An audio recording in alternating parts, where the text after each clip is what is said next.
देश का प्रधानमंत्री आरएसएस की विचारधारा वाला है। संसद में खड़े होकर हमारे गृह मंत्री श्री अमित शाह जी ने कहा है कि भारत के प्रधानमंत्री आरएसएस की विचारधारा वाले हैं।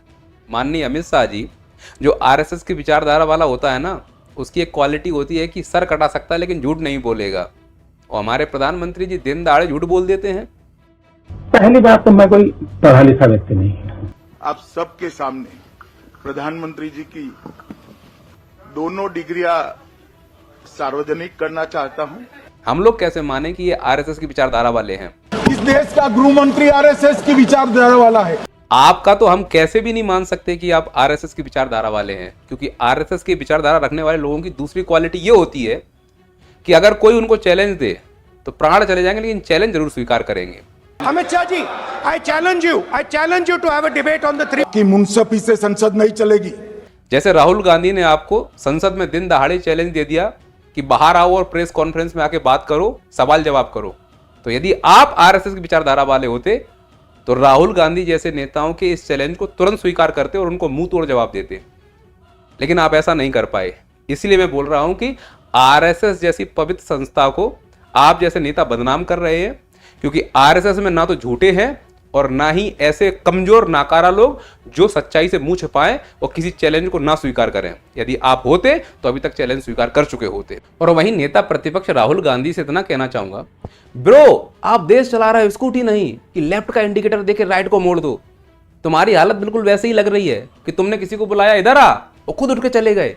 संसद में तुमने चैलेंज कर दिया, डिबेट करने के बजाय तुम संसद छोड़कर पूरे खानदान के साथ बाहर निकल गए। कहाँ कैंटीन में खाना खाने जा रहे हो?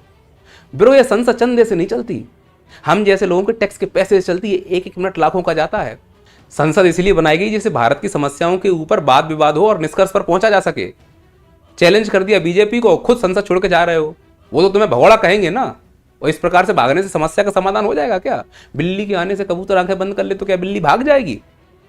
समस्या है तो उस पर मुद्दे पे बात करो, आरोप लगाया तो उसको सिद्ध करने का प्रयास करो, या स्वीकार कर लो कि केवल कोरी कोरी राजनीति करनी है।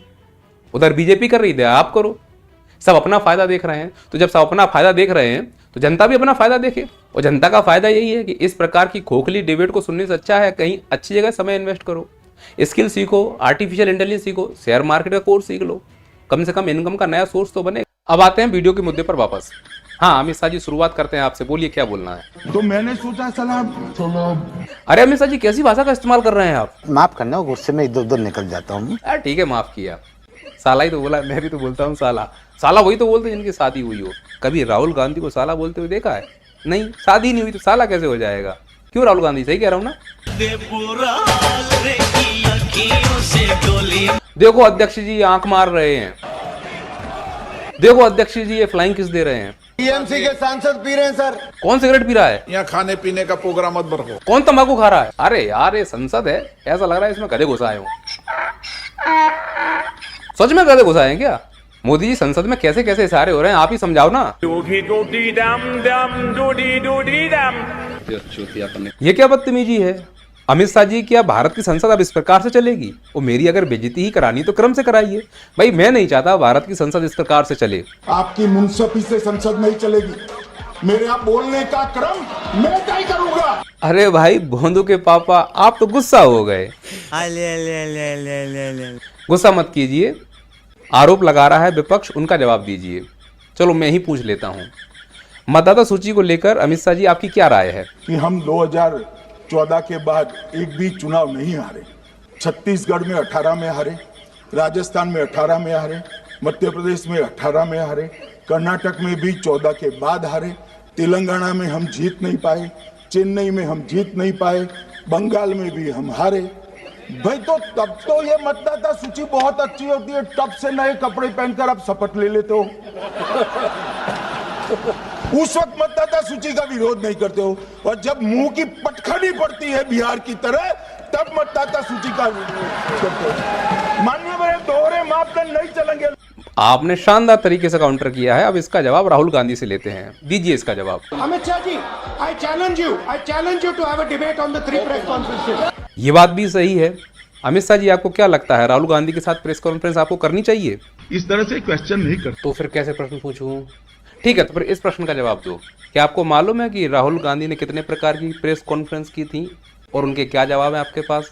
जो 3 प्रेस कॉन्फ्रेंस में, एक सादा प्रेस कॉन्फ्रेंस, एक एटम बम वाला प्रेस कॉन्फ्रेंस, एक परमाणु बम वाला, ये तीनों में क्या हुआ, इसके सारे जवाब मेरे पास है। एक नंबर अमित शाह जी।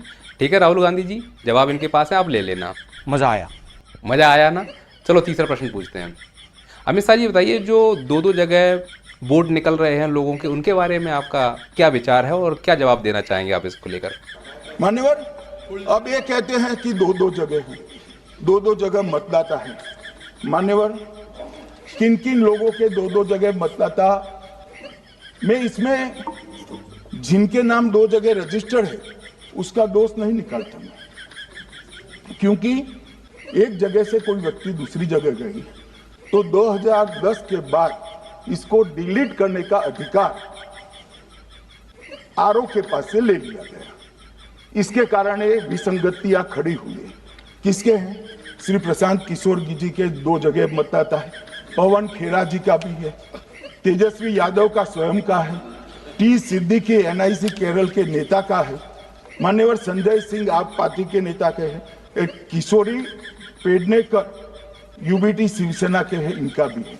मान्यवर, सामान्य गलतियां हैं, क्योंकि एक नियम आ गया जिसका जब वोट काटने का जिसका अधिकार है उसको रोक लिया गया, तो आरओ वोट काट नहीं सकता था, इसलिए 2 जगह रह गए। अब वो ही एक गहन पुनर्निरीक्षण से सुधरना है, मगर आप गहन पुनर्निरीक्षण को वोट चोरी कह रहे हो।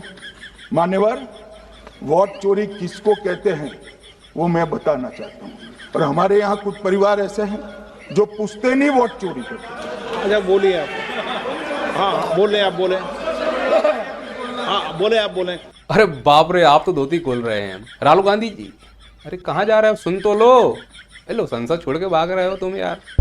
Bye bye, tata, goodbye, गया। और अगर चर्चा छोड़कर संसद के बाहर जा ही रहे हो तो वोट चोरी के जो सबूत तुम्हारे पास हैं लेकर सीधे सुप्रीम कोर्ट पहुंचना। बाहर कैंटीन में बैठे खाना खाने मत लग जाना। और वहीं सत्ता पक्ष से इतना कहना चाहूंगा कि दोहरे मापदंड तुम भी मत अपनाओ। अगर कानून 2010 में बना तुम बदल देते, तुम एक नया कानून ला देते कि निर्वाचन आयोग के ऊपर केस किया जा सकता है, उसे सुप्रीम कोर्ट में खींचा जा सकता है। क्योंकि अभी ये डिबेट होने लगेगी कि भले ही कितने सबूत हो, निर्वाचन आयोग के ऊपर केस नहीं कर सकते, उसे सुप्रीम कोर्ट में नहीं ले जाया जा सकता। बदल दो तुम इसको। तो तुम दोहरे मापदंड का ज्ञान दे रहे हो संसद में खड़े होकर, तुम खुद दोहरा मापदंड अपना रहे हो। तुमने ही तो संवैधानिक संस्था यानी इलेक्शन कमीशन ऑफ इंडिया में छेड़छाड़ की थी। क्या आवश्यकता पड़ गई आपको छेड़छाड़ करने की? आरोप तो लगेंगे ही ना। और जिस प्रकार से बिहार में जल्दबाजी में एसआईआर हुआ और वर्तमान में अब भारत में एसआईआर हो रहा है, बीएलओ मर रहे हैं, उंगली तो उठेगी, उसका जवाब तो देना पड़ेगा। तुनक मिजाज तो नहीं चलेगा ना सत्ता पक्ष का। विपक्ष तो वैसे ही नकारा है। और जिस प्रकार से अब वो संसद छोड़कर भाग रहा है, ऐसा लग रहा है एसआईआर और वोट चोरी की आड़ में विपक्ष अपनी विफलता छुपाना चाह रहा है और सत्ता पक्ष वैसे ही मुद्दों से भटकाने में आगे रहा है। प्रधानमंत्री जी जो देश ने चुना है देश को चलाने के लिए, वो रोड शो कर रहा है, रैलियां कर रहा है, संसद में 10-10 घंटे वंदे मातरम पर भाषण दे रहा है, पर एक शब्द रुपया गिरने पर नहीं बोला, प्रदूषण पर नहीं बोला, इंडिगो की फ्लाइट में लोग परेशान हो रहे हैं उसको लेकर नहीं बोला। लेकिन जब वोट मांगने जाना होता है तो प्रधानमंत्री कहता है हवाई चप्पल वालों को हवाई जहाज में बैठा लेंगे। मणिपुर में, अरुणाचल प्रदेश में जाते हैं, वेशभूषा बना के कहते हैं कि यहां मेरा पुराना रिश्ता है। जब वो मुसीबत में होते हैं तो तुम एक शब्द नहीं बोलते, और आज हवाई चप्पल वाला मुसीबत में है, तुम संसद में एक शब्द नहीं बोले। तो सीधी सी बात है कि तुम्हें मालूम है कि मुद्दों से भटका देंगे तो ही राजनीति हो पाएगी।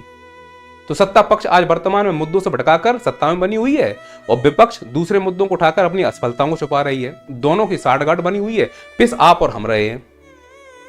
ये संसद किसी के बाप के पैसे से नहीं चल रही है, ना ही किसी के चंदे से चल रही है। इस देश के आम जन की मेहनत की कमाई से जो टैक्स मिल रहा है उससे चल रही है। एक मिनट लाखों का है। तो देश के मुद्दों पर चर्चा होनी चाहिए और ऐसी चर्चा हो कि उसका निष्कर्ष निकले। भगोड़ों की तरह छोड़कर मत भागो। कभी विपक्ष भागता है तो कभी सत्ता पक्ष भागता है। और मुद्दों की बात करो। कुछ गधे आके समोसों की बात कर रहे हैं, उसमें वंदे मातरम की बातें हो रही हैं। देशभक्ति दिखाने के लिए इस देश में किसी को आवश्यकता है क्या? और बीजेपी के लोगों को तो वंदे मातरम आता ही नहीं है। प्रधानमंत्री खुद देख देख के पढ़ रहे थे। तो मुद्दा अगर देश को आगे बढ़ाना है, चीन से तुलना करना है, तो हमें सारगर्भित डिस्कशन अपनी संसद में करना होगा। कम से कम ऐसा कि उसका एक निष्कर्ष निकले। आज इस प्रकार संसद में भाग रहे हो, 10-10 घंटे चर्चा हुई, कोई निष्कर्ष नहीं निकला, बाहर जाके हो हल्ला मचाओगे तो इससे क्या हो जाएगा? सिंपैथी लूटने के लिए बैठे हुए हो क्या? यदि सिंपैथी से चलेगा नहीं, उसके लिए प्रधानमंत्री ही काफी है। कोई तो एक ऐसा नेता आए इस देश में खड़ा होकर कहे कि नहीं मैं लेता हूं जवाबदारी, सफलता हुई तो सबकी, असफलता मेरी। ऐसा कोई दिख ही नहीं रहा है। सब अपनी जवाबदारियों से भाग रहे हैं, फिर वो चाहे विपक्ष में हो या सत्ता पक्ष में हो। लेकिन मैं नैया पार, आप और हम मिलकर जवाबदारी ले रहे हैं कि जो गलत होगा मैं बोलूंगा, और तब तक बोलूंगा जब तक हम वो हासिल ना कर लें जिसके लिए हम प्रतिबद्ध हैं। कोई गलती हुई तो माफ करना। मिलता है वीडियो में। जय हिंद, जय भारत।